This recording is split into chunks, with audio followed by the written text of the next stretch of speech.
ရေကြုံစိုးကြီးမလား မင်းလည်းဒီလိုရတယ်ဆိုတော့မင်္ဂလာပါကျွန်တော်ဒီနေ့မှာဆိုရင်တော့ချအံမှာရှိတယ်ကျွန်တော်ကိုတယောက်ရဲ့ဆက်လေးကိုငါပြီးတော့ကျွန်တော်ပင်လယ်မှာငါးမြားသွားမှာဖြစ်ပါတယ်ကျွန်တော်တို့တညအိတ်ခီးသွားမှာပေါ့နော်တညအိတ်ခီးသွားမှာဖြစ်ပါတယ်အဲဒါဆိုကျွန်တော်တို့ရဲ့ငါးမြားရဲ့ blog လေးကိုအားလုံးပဲလိုက်ခဲ့ကြပါဦးဆောက်ရ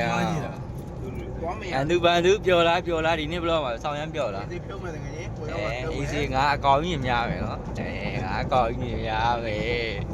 ငါစင်စားတော့ဘာလို့မလုပ်လဲစာရှိပြီလို့ဆိုစာရှိပြီဒါတော့ကျွန်တော်တို့ပြင်ထဲမှာငါးများတဲ့ခါကျရင်ကျွန်တော်တို့လိုအပ်တဲ့ပစွန်နဲ့ကျွန်တော်တို့အဖွဲ့ကြီးစားဖို့တောက်ဖို့အတွက်ကိုကျွန်တော်တို့လိုက်လံဝယ်ယူနေတာပါလောက်ထားတယ်လေလောက်ထားတယ်ဘယ်လိုလောက်နေရလဲလာဒီချင်းရေမှာဖြစ်လာပြီလာရပြီရောက်10ရောက်ရော10ရောက်အားမရှိဘူးလေအပြာရောင်ကြီးလို့လားသမင်းပြာရောင်ကြီးဒီလူကတော့သမင်းပြာရောင်လေးတွေ့လို့စားမယ်ဆိုပြီးစားပြီးတဲ့အခါမှာတော့လီပေါ်မှာချီပဲပါနေရတဲ့သူဖြစ်ပါတယ်ဒါကတော့ကျွန်တော်တို့အဖွဲ့တွေလီမထွက်ခင်အချိန်မှာကျွန်တော်တို့သမင်းနဲ့စားမယ်ပေါ့နော်ဆိုင်မှာသမင်းနဲ့စားပြီးကျွန်တော်တို့ဝါးလေးဆွဲပြီးဆိုတာနဲ့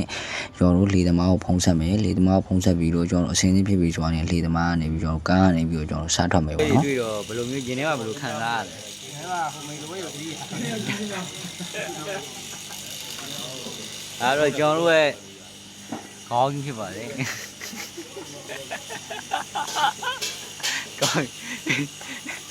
ခေါင်းကြီးပါ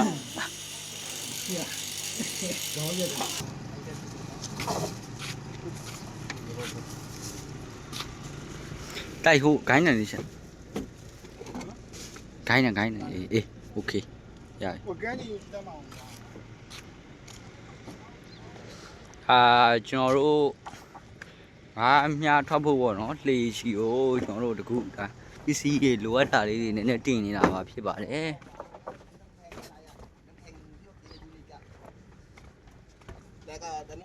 ကျွန်တော်တို့လိုက်ဖို့မှာတော့ဒီရှမ်းလို့ပြောနေတဲ့ဘဲကြီးပေါ့နော်ဒီဘဲကြီးကကျွန်တော်တို့ဆက်လီနဲ့မောင်းပြီးတော့ကျွန်တော်တို့ငါးမြမဲ့နေရာတွေလိုက်ပြမယ်ပြီးကိန်းမုံများရဲ့နေရာတွေလိုက်ပြမှာဖြစ်ပါတယ်กินစားမယ်ဟိုစားမယ်ချက်စားမယ်ပြုတ်စားအဲ့တော့ကျွန်တော်တို့ဖွဲ့တယ်လုံးကြရင်တော့တုတ်မယ်ကျွန်တော်ဖွဲ့ရမောင်ကျော်ကြီးဖြစ်ပါတယ်ဒါတော့โอเคအော်ဒီမှာအချိုးကြီးပါလာသေးတယ်အဲ့လိုဟောဘလော့ဂါကိုကျော်ကြီးဖြစ်ပါတယ်ဘလော့ဂါကိုကျော်ကြီးအဲ့တော့ကိုဖြိုးပါဒါတော့ပန်သူ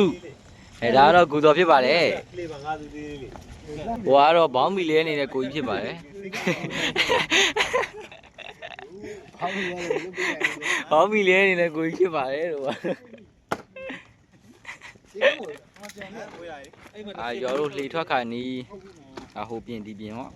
တော့အထုပ်တွေကိုယ်တွေကျွန်တော်စားဖို့တောက်ကျွန်တော်တို့ပင်လေထွက်တဲ့ဗီဒီယိုလေးကိုတော့ကျွန်တော်တို့ရှေ့ပုံမှာတင်သွားပေးမှာဖြစ်ပါတယ်ခင်ဗျာအားလုံးပဲကျေးဇူးတင်ပါတယ်